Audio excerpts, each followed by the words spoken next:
എല്ലാ കൂട്ടുകാർക്കും കട്ടൂവിയർ ഫാമിലിയുടെ ഓണാശംസകൾ. ഓണസദ്യയ്ക്ക് വിളമ്പുന്ന ഒരു വിഭവമാണല്ലോ വടുകപ്പുളി അച്ചാർ.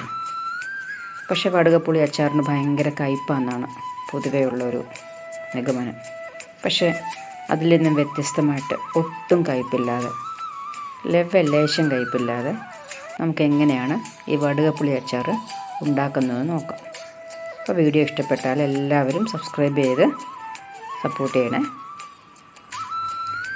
ആദ്യം തന്നെ നമുക്കൊരു പാത്രത്തിൽ കുറച്ച് വെള്ളം തിളപ്പിക്കാൻ വെക്കാം. ആ വെള്ളം നല്ലതുപോലെ തിളച്ച ശേഷം നമുക്ക് ഈ വടുകപ്പുളി കഴുകി അതിനകത്തേക്കിട്ട് തിരിച്ചു മറിച്ചൊക്കെ ഇട്ട് കൊടുത്ത ശേഷം ഫ്ലെയിം ഓഫ് ചെയ്യാം. ഈ തിളച്ച വെള്ളത്തിനകത്ത് തന്നെ ഈ നാരങ്ങ കിടക്കട്ടെ. എടുത്തിപ്പോൾ തൽക്കാലം മാറ്റണ്ട. ഒരു 10 മിനിറ്റ് ശേഷം നമുക്കിത് മാറ്റിയാൽ മതി. അപ്പോൾ നമുക്കൊരു പാത്രം വെച്ച് അടച്ച് വെച്ച് നമുക്കിതൊന്ന് ചെറുതായിട്ടൊന്ന് വേവിച്ചെടുക്കാം. ഇനി നമുക്ക് ഈ വെള്ളത്തിൽ നിന്നും ഈ നാരങ്ങ എടുത്ത് ഒട്ടും വെള്ളമയമില്ലാതെ ഒന്ന് തുടച്ചെടുക്കണം. നമ്മൾ ഈ അച്ചാറിനകത്തും വെള്ളം ഒട്ടും ചേർക്കുന്നില്ല. അതുകൊണ്ട് തന്നെ ഈ നാരങ്ങനകത്തുള്ള നാരങ്ങ നമ്മളിപ്പം വെള്ളത്തിൽ നിന്നാണല്ലോ എടുത്തത്, ആ ഒരു തുള്ളി വെള്ളം പോലും അതിൽ ഇല്ലാതെ നല്ല വൃത്തിക്ക് തുടച്ചെടുക്കാം. വെള്ളമയമൊന്നുമില്ലാതെ തുടച്ചെടുത്തിട്ടുണ്ട്.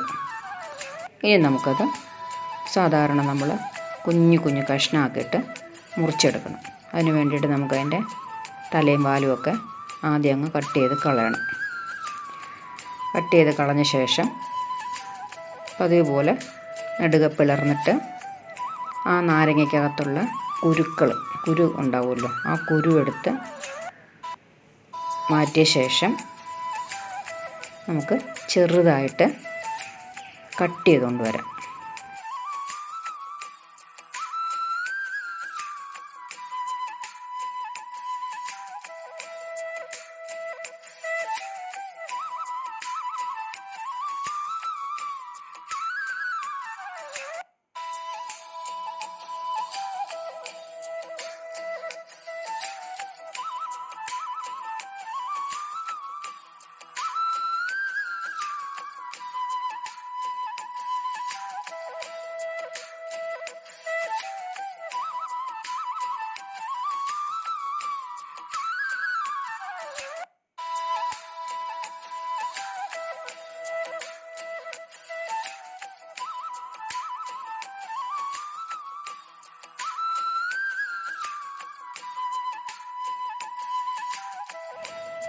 കുരുവെല്ലാം മാറ്റി ചെറുതാക്കി മുറിച്ച് കൊണ്ടുവന്നിട്ടുണ്ട് നാരങ്ങ.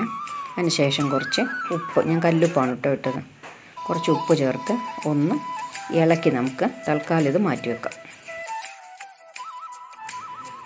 ഇനി നമുക്ക് അച്ചാറുണ്ടാക്കാൻ തുടങ്ങാം. ആദ്യം തന്നെ നല്ലെണ്ണയാണ് ഒഴിച്ച് കൊടുക്കുന്നത്. നല്ലെണ്ണ നല്ലോണം ചൂടായ ശേഷം നമുക്ക് കടുക് ഇട്ട് കൊടുക്കാം. കടുക് നല്ലതുപോലെ ഒന്ന് പൊട്ടട്ടെ. കടുക് പൊട്ടിക്കഴിയുമ്പോൾ ഒരു 10-20 അല്ലി വെളുത്തുള്ളി നെടുക പിളർന്ന് വെച്ചിട്ടുണ്ടായിരുന്നു, അത് ചേർത്ത് കൊടുക്കാം. അതുപോലെ തന്നെ ഒരു 8-10 പച്ചമുളക് വട്ടത്തിലരിഞ്ഞ് വെച്ചിട്ടുണ്ടായിരുന്നു, അത് നമുക്ക് ചേർത്ത് കൊടുക്കാം. അതിന് ശേഷം കറിവേപ്പിലയും ചേർത്ത് കൊടുക്കാം. എന്നിട്ട് നല്ലതുപോലെ ഒരുപാടങ്ങ് മൂക്കണ്ട, പക്ഷേ അതിൻ്റെ പച്ചമണമൊക്കെ മാറുന്നത് വരെ നമുക്കതൊന്ന് ഇളക്കി, കരിഞ്ഞു പോകാതെ ഒന്ന് ഇളക്കി കൊടുക്കാം.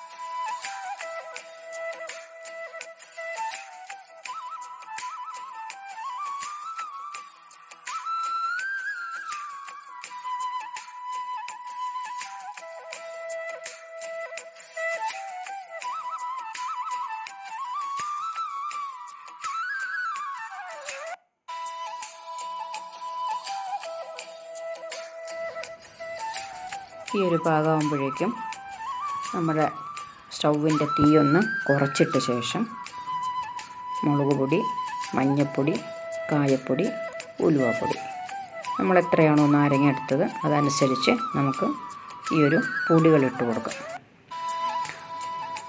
പൊടികളിട്ട് കൊടുത്ത് കരിയരുത്, അതുകൊണ്ട് തന്നെ തീ കുറച്ച് വെച്ച് നമുക്കതൊന്ന് മിക്സ് ചെയ്തെടുക്കാം. നാരങ്ങ മുറിച്ച് വെച്ചപ്പോൾ നമ്മൾ ഉപ്പിട്ടിരുന്നു, അപ്പോൾ അതുകൊണ്ട് ശ്രദ്ധിച്ച് ഉപ്പിടുക. കുറച്ച് ഉപ്പിട്ട് കൊടുക്കുക ഇതിലേക്ക്.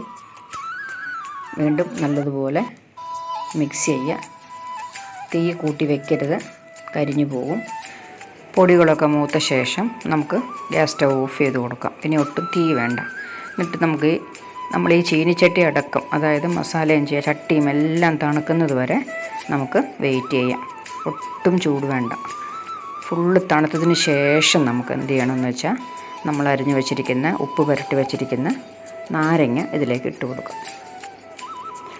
നാരങ്ങ അതിലേക്ക് ഇട്ട് കൊടുത്ത് നല്ലതുപോലെ ഇളക്കി കൊടുക്കും. അപ്പോൾ നാരങ്ങയിലെ വെള്ളം മാത്രം മതി, നമുക്കിതിനകത്തേക്ക് വേറെ വെള്ളമൊന്നും ഒഴിക്കരുത്.